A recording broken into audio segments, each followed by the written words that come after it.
Monsieur le Président, mes chers collègues,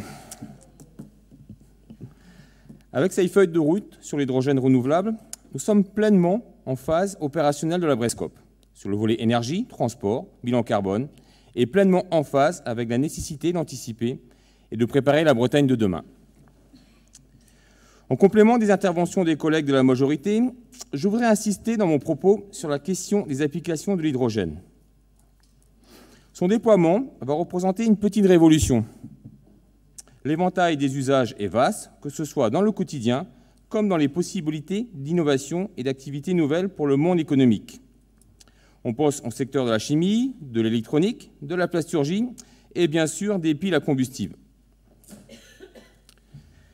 Une des applications les plus emblématiques concerne certainement le transport, qui sera le plus visible dans le quotidien des Bretonnes et des Bretons.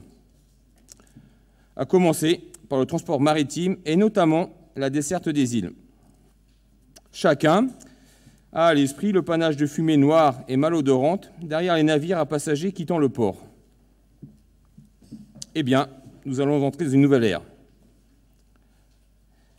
Avec l'engagement de convertir l'ensemble de sa flotte de navires, la région se donne pour objectif le zéro émission, si ce n'est de la vapeur d'eau. Et d'ici 10 ans, nous devrions être dotés d'une première flottille de 10 navires pilotes pour la desserte de passagers, le cabotage de fret, la manutention et la pêche.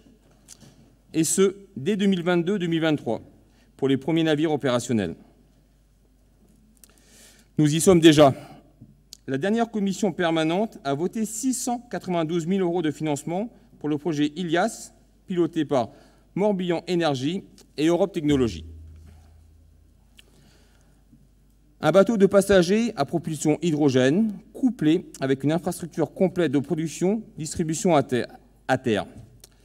Donc, c'est déjà du concret. Au-delà du maritime, ce sera aussi une flotte de véhicules terrestres à la région, utilitaires, poids lourds, cars interurbains, trains en dehors des lignes électrifiées, qui seront concernés. 2800 véhicules d'ici 2030. 2800 véhicules. L'impact sera réel au regard de nos objectifs de réduction de bilan carbone et de qualité de l'air. Et l'impact sera réel aussi au point de vue de l'activité économique et de l'emploi. Ce secteur de la production, du stockage, de la distribution, de l'hydrogène renouvelable se développe. Il sera accompagné et demandera aussi des compétences humaines, d'où un enjeu aussi en termes d'offres de formation.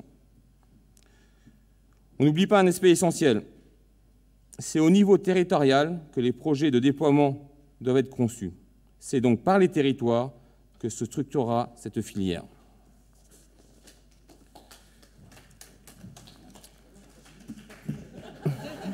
Vous pouvez y aller, hein.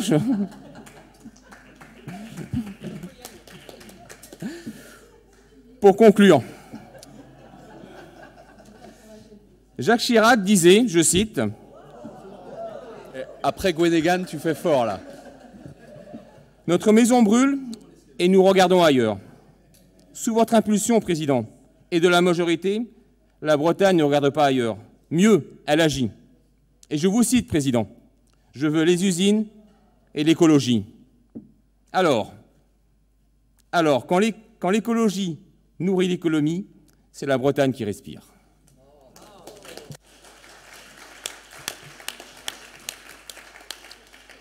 Bravo, cher Olivier, merci beaucoup. Alors, André.